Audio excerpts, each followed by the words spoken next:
안녕하십니까, 박사오입니다. 중국이 우한 폐렴을 은폐한 데 대해 각국이 어떻게 응징할지에 관심이 모아지고 있습니다. 중국이 당장 가장 타격을 느낄 실질적인 응징 조치는 첫 번째가 미국의 관세 보복입니다.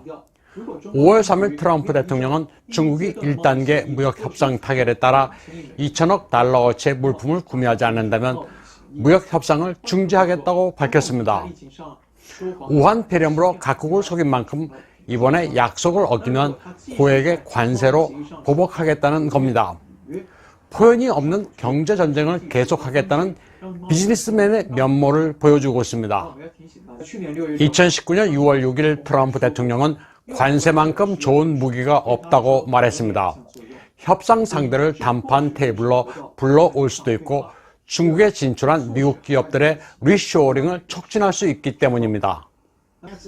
전 백악관 수석 전략고문 스티브 배너는 중국 공산당 지도부가 미국에 가지고 있는 개인 자산을 동결해야 한다고 말했습니다.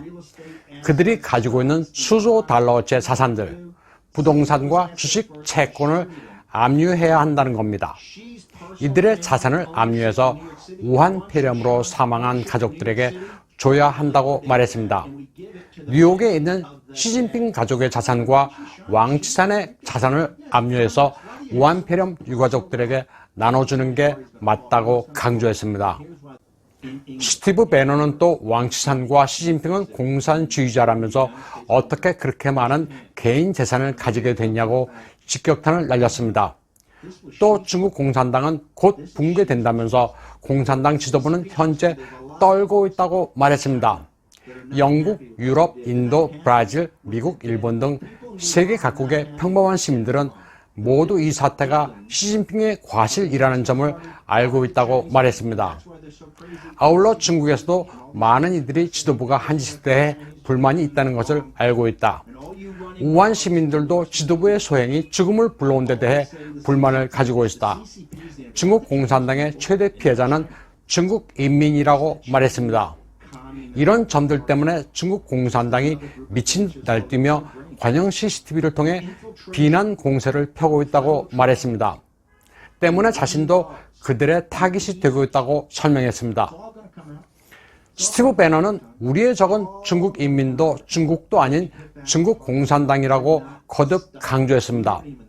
중국 공산당은 아주 머리가 좋은 갱스터라고 말했습니다. 이번 기회에 그들에게 물든 자들, 같이 부패한 자들, 그들에게 잘 보이려는 주구들의 실체가 모두 만천하에 드러나고 있다고 말했습니다. 스티브 배너는 그들과의 투쟁을 멈추지 않을 것이며 이제 시작에 불과하다고 말했습니다. 사실 국제법원에 기소하는 것은 효과가 덜합니다. 1945년 설립된 헤이그 국제법원은 각국이 제시한 민사 안건을 처리합니다. 하지만 미국은 1985년에 여기서 탈퇴했습니다. 그래서 미국은 국제법원에서 중공을 기소할 수 없습니다.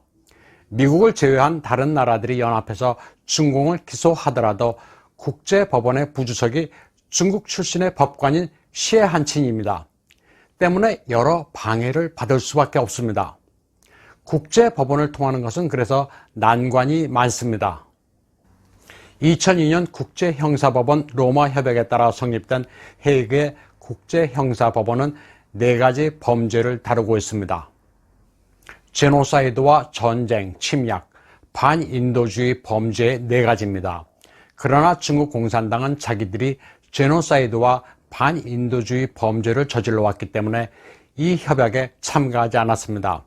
그래서 국제형사법원은 중공을 관할하기가 힘듭니다. UN 특설 국제형사법정을 통하는 방법도 어렵기는 마찬가지입니다. UN 안보리의 동의를 얻어야만 개설돼 특정 사안을 심의할 수 있습니다. 그런데 중공이 안보리의 성원이고 UN의 상임이사국 중 하나라 부결권을 가지고 있습니다. 아주 쉽게 보이콧을 할 수 있다는 겁니다. 그래서 미국민들이 우한 폐렴의 책임을 둘러싸고 중국 당국을 미국 법원에 호소하는 것도 중국으로부터 직접 배상을 얻어내려는 목적은 아닙니다. 중국은 절대로 배상금을 지불하지 않습니다. 가장 최선은 국내에 있는 중국 고관들의 자산을 동결하는 것, 그리고 여론의 호소에 중국과의 경제 디커플링을 가속화하는 데 일조하는 것입니다. 한편 5월 4일 로이터 보도에 따르면 중국 현대국제관계연구소가 시진핑을 비롯한 공산당 지도부에 아주 중요한 보고서를 제출했습니다. 중국이 지금 겪고 있는 국제적 위기는 1989년 육사 천안문 사태 이후 국제사회가 취한 고립 조치보다 더 엄중하다는 것입니다. 이런 가운데 중국 국방대 교수로 초한전의 저자인 차오량은 홍콩 당 기관지와의 인터뷰에서 미국이 방역으로 몸살을 앓고 있는 지금이 타이완 문제를 해결하기에 가장 좋은 시기가 아니냐는 질문에 대해 이렇게 말했습니다. 중국은 세계가 겪어보지 못했던 복잡한 상황에 직면하고 있으며 특히 미국이 중국에 대해 이토록 압박을 가하고 있다. 만약 실패하면 중국의 부흥은 중단되게 된다고 말했습니다. 미중 간의 승부가 나지 않은 상황에서 타이완에 대한 무력 통일 시도는 상당한 대가를 치르게 된다. 미국이 서방세계와 연합해 중국을 봉쇄하고 제재하게 될 것이다. 중국은 해외 자본과 시장에 여전히 의존하고 있어 심사숙고해야 한다고 말했습니다. 올바른 일을 잘못된 시기에 벌이면 그 역시 실책이라고 덧붙였습니다. 차오량은 전쟁까지 가지 않는 군사행동으로 타이완 독립을 억제하는 정도의 무력 행사가 적당하다고 말했습니다. 미국의 정치학자 피터 자이안은 5월 1일 폭스TV 워터스 월드에 출연해 미중 간의 전쟁은 한 세기 가는 성질의 것이 아니라 3, 4년 내에 승부가 결정난다고 말했습니다.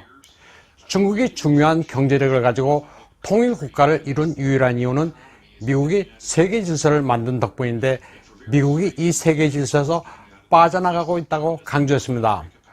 중공은 군사력으로 글로벌 시스템은 고사하고 그들의 효용로를 지킬 수 없다고 말했습니다. 이제 중국은 끝났다는 게 피터 자이안의 결론입니다. 미국 대학에 대한 중국의 영향력을 뿌리 뽑자는 움직임도 가속화되고 있습니다. VOA에 따르면 5월 4일 공화당 소속 의원 여러 명이 베시 디보스 교육장관에게 서신을 보냈습니다. 서신에서 의원들은 중국이 전략적 의도를 가지고 미국 대학에 투자해 젊은이들에게 사상을 주입하는 장으로 만들고 있다는 우려를 표명했습니다. 2018년 후보 연구소 보고서에 따르면 미국 대학에 110개 공자학원이 설립돼 500개 클래스를 운영하고 있는 것으로 밝혀졌습니다. 공자학원은 공자라는 타이틀을 내세워 미국의 중국 공산주의 선전을 하면서 사상의 자유를 위협하고 있습니다. 의원들은 또 중국이 미국 학계에 투자해 궁극적으로는 미국 기업이나 정부의 침투에 기술과 정보를 빼내가고 있다고 지적했습니다.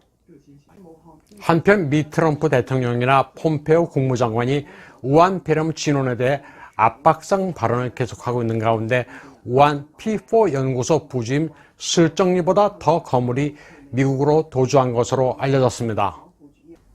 5월 2일 중국의 망명부호 고원구이는 그 거물이 기밀 문건을 가지고 유럽을 통해 미국으로 망명해 조사를 받고 있는 상태라고 폭로했습니다. 그는 이미 유럽의 현직 국가원수 1명, 그리고 퇴임한 국가원수 1명과 화상회의를 가졌다고 고원구이는 밝혔습니다.